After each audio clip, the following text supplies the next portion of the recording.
Hello, Hyruleans. I'm Lauren Shippen, professional writer who is making absolutely terrible explosive machines in Tears of the Kingdom. And I'm Cher McAnelly, head of entertainment at Tumblr and fan of fandoms. And this is Dashboard Diaries, a podcast for you, the folks who are in this internet bunker with us. We talk about what's going on our favorite hell site, get into what we like to call Tumblr lore, do fandom deep dives, and share the times when we've gone feral over a new ship. Cher, what has your last week on Tumblr been like? It has been a big week on Tumblr, as it always is. The final season of Never Have I Ever came out. Yes. So obviously that's been trending. I don't know how many, Daxton shippers we have versus Bevy shippers, but I'm definitely a Bevy shipper. Same.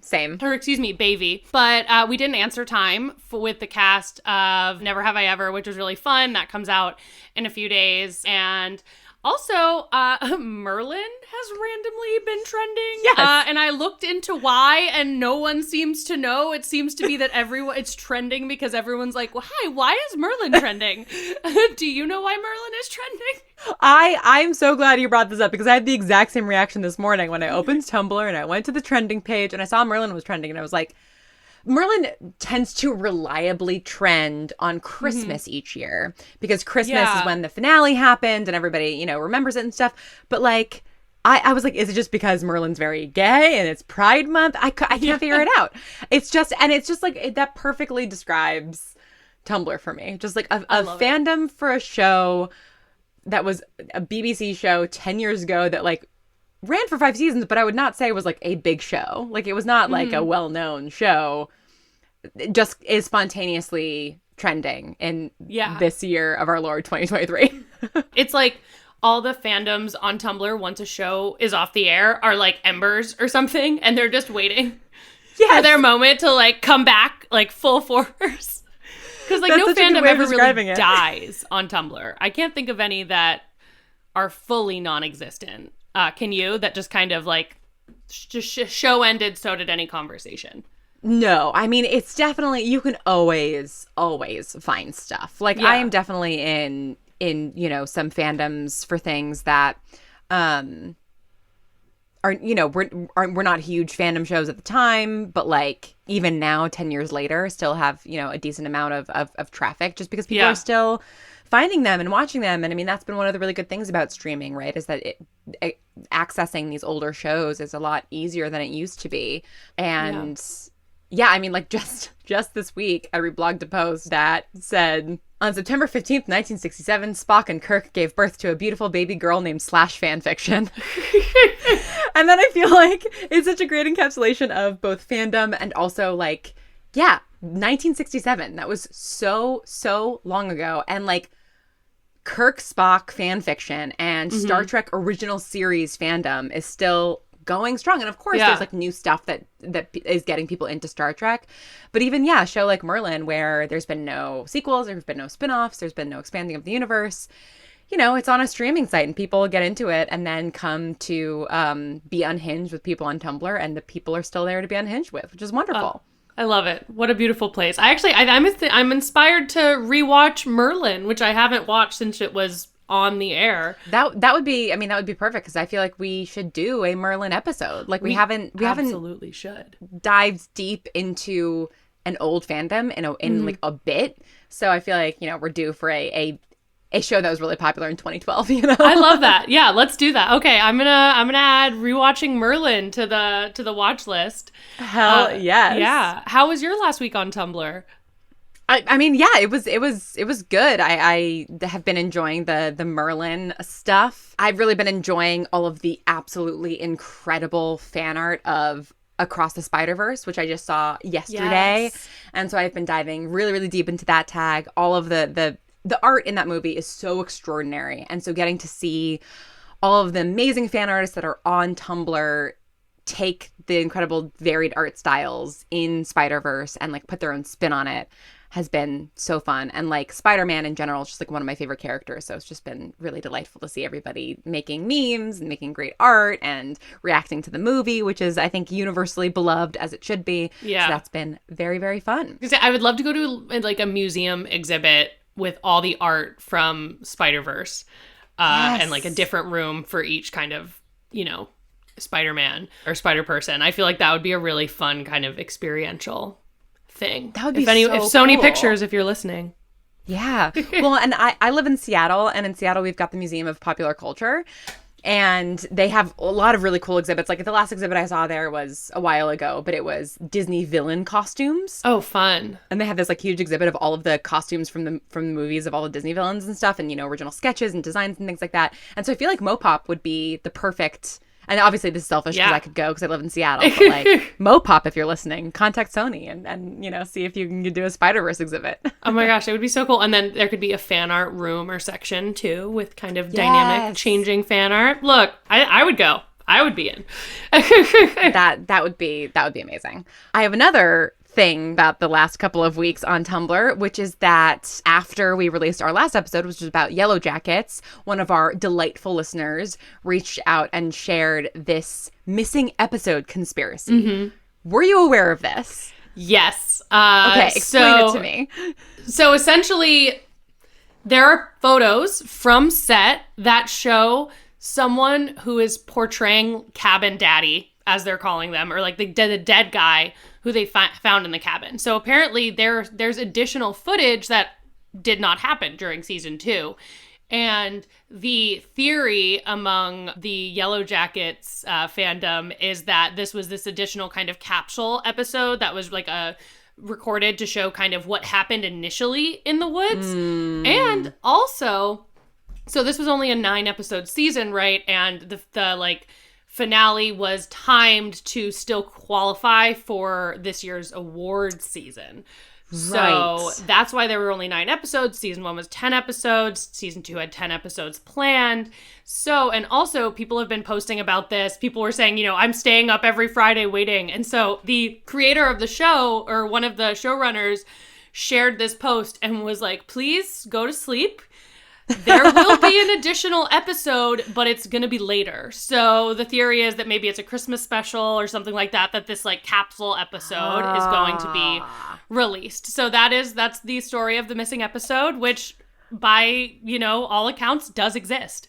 That's amazing. Like I don't know how I missed this conspiracy and scrolling through the Yellow Jackets tag when I was doing so for our episode, but also I can't believe that it's true, because of course when we talked about the John Locke conspiracy in our second episode of this podcast, we talked about this, you know, rumored episode that was going to happen the week after what everyone thought was the finale, and of course it was just a bunch of fans, myself included, hoping that the finale wasn't actually the finale because it was not very good. So the fact that this is actually true just like makes my fan heart so happy, like especially just for all of the Yellow Jackets fans. It's like, oh man, you guys really like you get the thing that we all wanted 10 years ago. And I'm so happy for you. And I'm so happy for me as a Yellow Jackets fan that we have another episode coming sometime, I guess, between now and the next season. Mm-hmm. And I'm so excited for some Cabin Daddy backstory. I want to know where the symbol came from and what happened in the woods initially. And I think, oh God, that's gonna be a great episode if that's what the theory, if that's actually what the episode is, which it really seems like it is, unless they're using the cabin footage in season 3. But I feel like, no, it's for this episode. So I'm really excited about that. We will definitely be talking about it as soon as it comes out. Absolutely. Let's go on to our dashboard confessionals. Cher, what do you have from the archives this week? From your own archives, I should say. I have a classic. I have a heritage post. I posted it or reblogged it in June 2014. I know exactly what this is. And it is a GIF of like a 5-second countdown timer that says gently blow on your screen. And then once it gets to 1, it shows a cow in a wig with its hair majestically blowing. Really classic GIF. If you have been on Tumblr for more than a year or a week, depending on who you're following, you've probably seen this and can see it in your mind right now. So yeah, a classic. I love it. And I think one of the few posts that we've had from our archives that has over 1 million notes. Oh, yes. Real heritage post territory. Yeah, million note plus is like a real marker of a heritage post for sure. I love it. This one and like the shooting star one that you have to reblog every time it goes by your dashboard. Yeah. Yes, exactly. What do you have for us this week? So I have something that I reblogged in 2015. And although, wait, this is really interesting because the like date, sort of where the original posted date is, says April 14th, 2021. Huh. But I definitely reblogged this in 2015. So one of those weird little quirks, I guess, sometimes just of Tumblr things. Yeah, just Tumblr things, just little Tumblr things. But it's a post that says, someone, dress for the job you want, not the job you have. Me, crashes into work next day in giant metal truck covered in hundreds of speakers while playing double-necked guitar / flamethrower. Which, of course, is a Mad Max Fury Road reference, which was one of my favorite movies of that year, one of my favorite movies all time. And Doof the Warrior, who's the guy who plays this flame-throwing guitar on the back of a rig, is just one of the best characters ever made. So it was fun to be reminded of him, and that is my dream job, is playing guitar with flames coming out of it on the back of an enormous rig, despite the fact that I do not play guitar. Yeah. You're almost there. I believe in you. And actually, that is a perfect transition into our main topic, in which you probably could make some sort of flame-throwing massive truck rig. Mm-hmm. And in fact, that might be the point of the game. We are talking this week about The Legend of Zelda, Tears of the Kingdom. Let's start with, what do you know about this game? What is your experience with Zelda as a franchise? My experience with Zelda as a franchise is purely through Tumblr and just kind of dashboard osmosis. I know that there was a first game that I only saw abbreviations of, and I think it's like ONTB or something. I kept thinking of it as like Orange is the New Black. I don't know what the first game is because they're calling it abbreviation 2.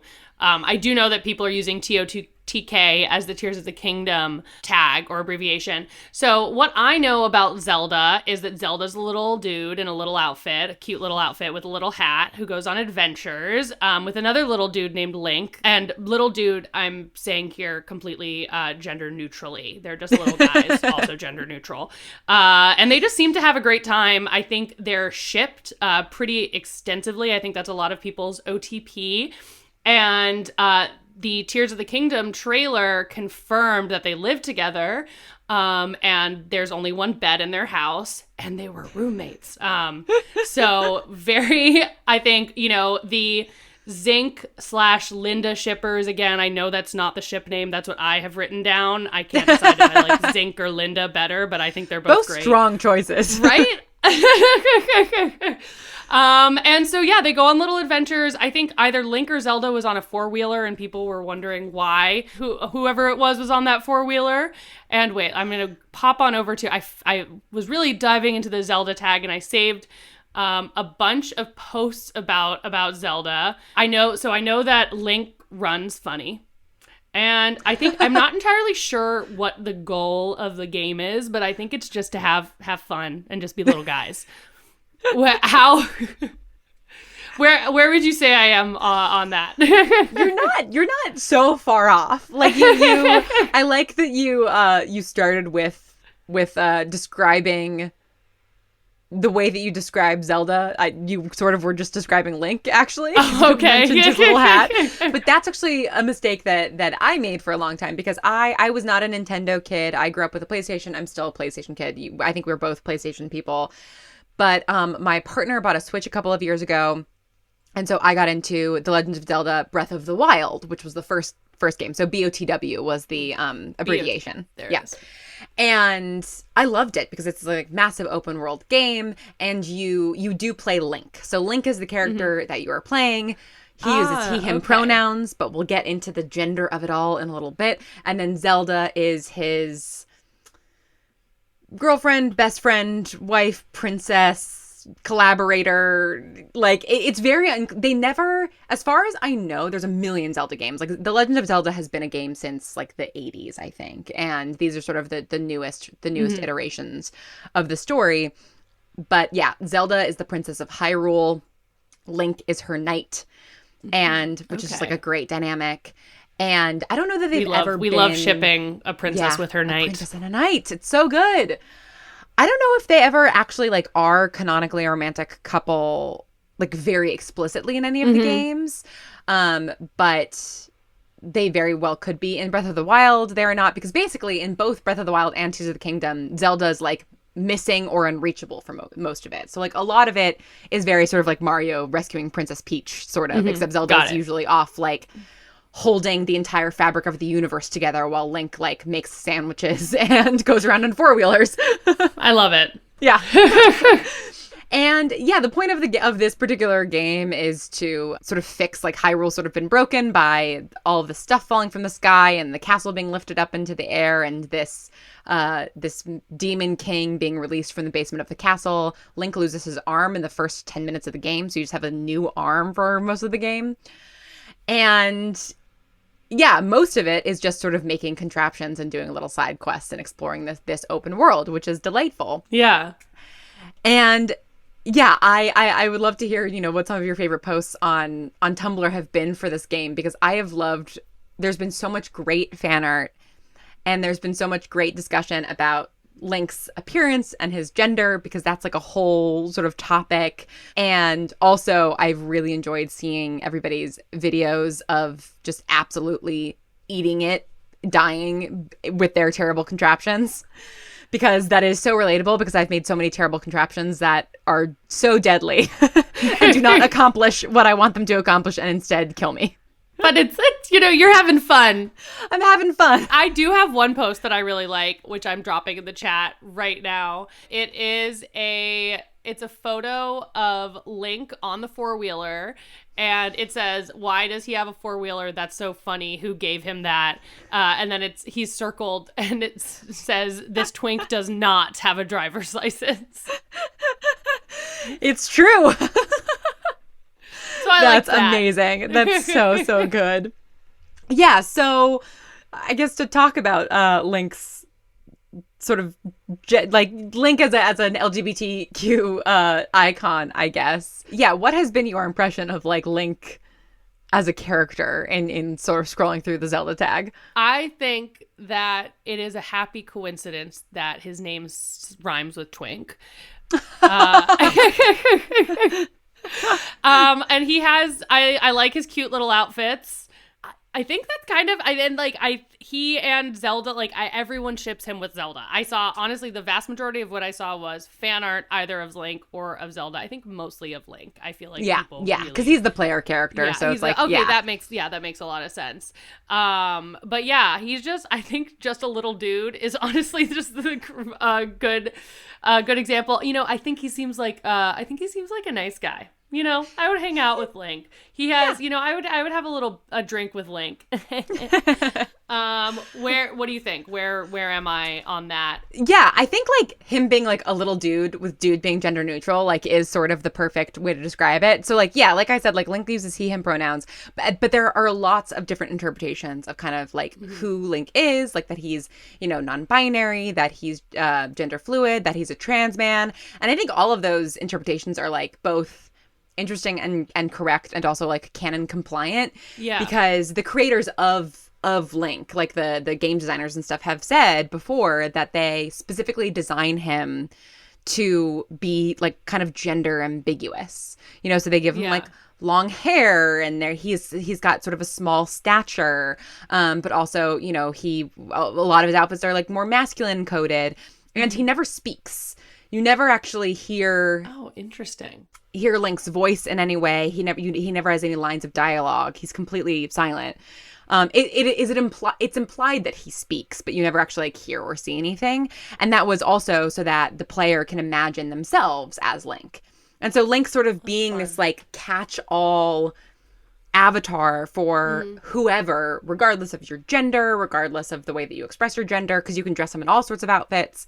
Oh, and yeah, it's really there's one particular section of the map called Gerudo that is a city that is occupied only by like one sort of species of humanoid people, and they're all female, and they do not allow men inside of their city walls. So in the first game, you just dress up as a woman and they let you in. And like that sort of like speaks to sort of like Link's gender can be whatever he wants it to be on any given day.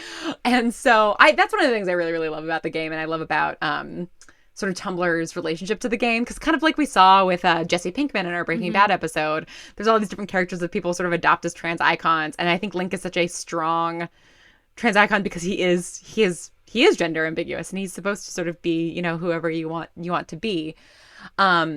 He is, mostly shipped with Zelda, but also there is a fish prince named Prince Sidon, who I know a lot of people ship with Link, which I totally see, because they're like best friends. Like Prince Sidon is sort of like obsessed with Link. Like whenever Link shows up, he's like, my best friend. Like he's really, you know, exuberant.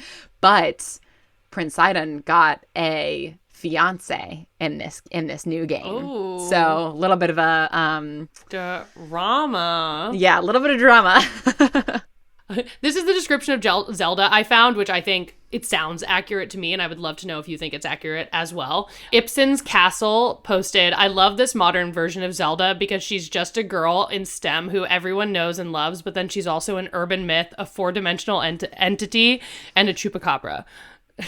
That's accurate. Yeah, that's accurate. There's so many great posts out there about, Zelda sort of like I said, like sort of holding the fabric of the universe together. I'm not really far into the game yet, but like I'm fairly certain Zelda's just like fully time traveling. Like I think she is like a fourth dimensional being in this particular game. Good for her.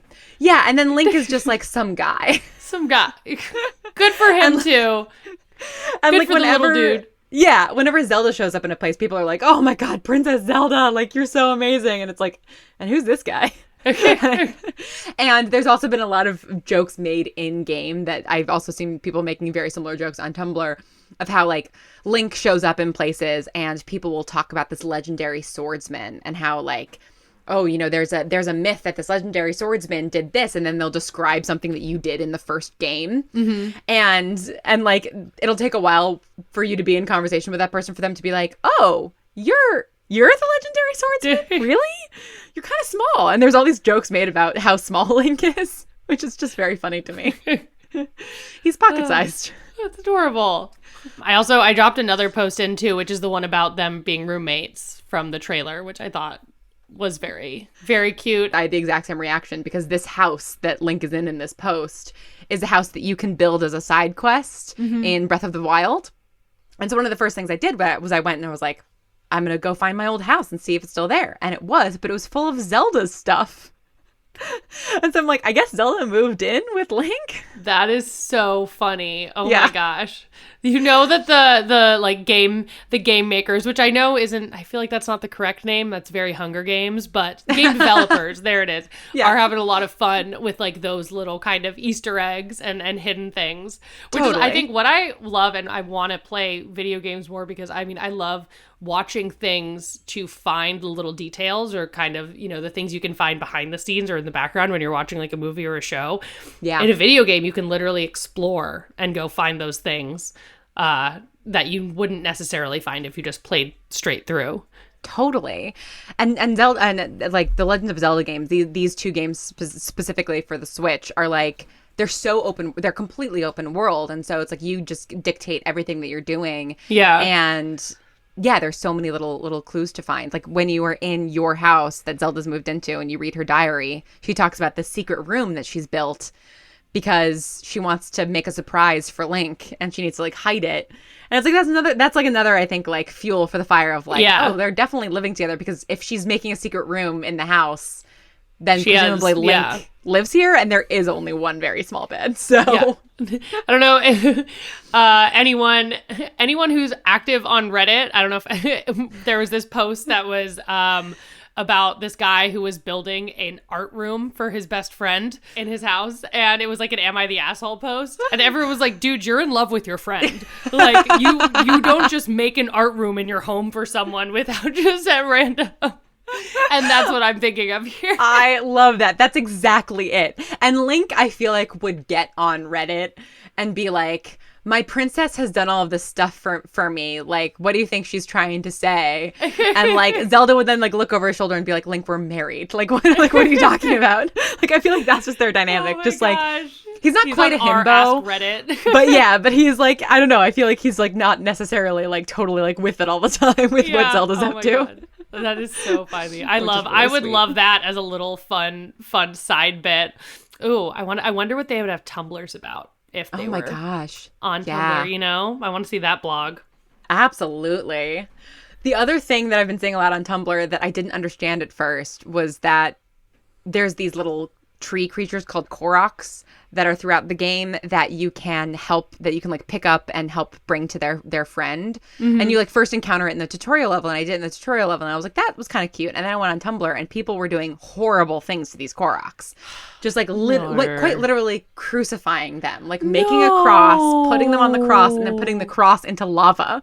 No, little guys. And I was like, how could you do that to the Koroks? They're so sweet. Now that I've encountered so many Koroks on the map that are like, I need to reach my friend, I'm like, I kind of get it. Like they're everywhere, and like I've saved enough of you because their backpacks are so heavy. So yeah, there's a lot of Korok crucifixion on Tumblr as well, which is dark but sort of understandable. I see. Wow, I love that's like the dark Zelda side of Tumblr. Yeah, seriously. And the other thing that I've been appreciating, especially in the last day since I've seen Spider-Verse, is that there's been a lot of sort of comparisons of Spider-Verse and Tears of the Kingdom. I don't know if you've seen this at all. I have not. Yeah, there's been a lot of posts that are sort of about like both of those things, and I think it's just because they're both sequels that have come out around the same time, and sequels for properties that had an exceptionally good first thing, and then the second thing released and it's like just as good if not better.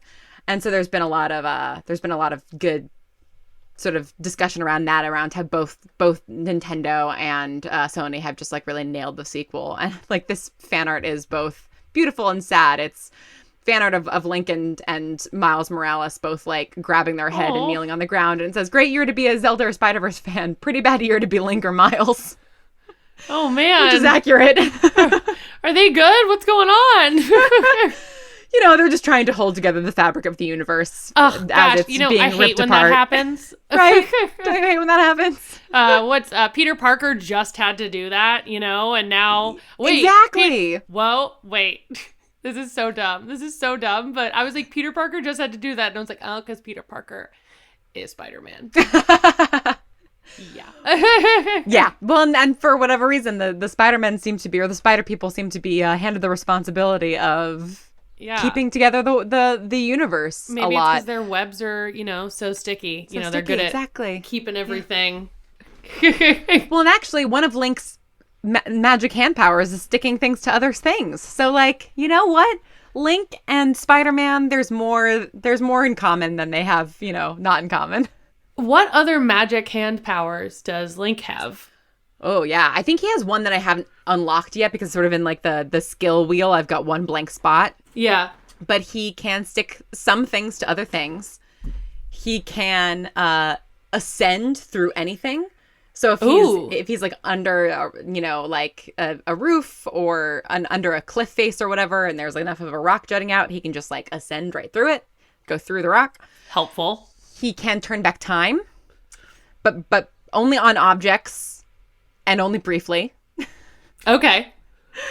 And then I'm trying to remember I feel like there was one. Oh, and he can also fuse things to his weapons to make them more powerful, which is fun. You know, you can fuse like a flamethrower to your sword and create a flame-throwing sword. So if there were guitars in the game, I could make the entire setup for Mad Max, really. Oh my God. That's how he also builds the contraptions, is with all of the sticking power stuff. I want that for you. Thank you. There's not any musical instruments that Link can possess in the game, unfortunately. Yeah. If you could have any of those powers yourself, which one would you want? Ooh, good question.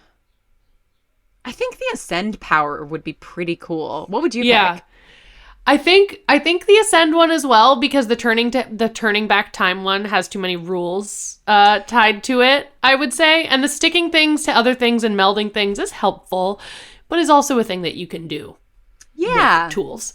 Exactly. As cool as it would be to be able to do it all the time. I think, The Ascending. I don't know what I would use it for, but, you know, instead of going upstairs in your home, you could just kind of exactly just bop on up. Yeah. I think that'd be nice. Yeah, I think that'd be good. And with that, we will take a quick ad break and then come back to do our Feels Corner. This week's Tumblr vibe is the feeling of being perfectly hydrated at all times at a Pride parade and having just the right amount of sunscreen. Happy Pride, everybody.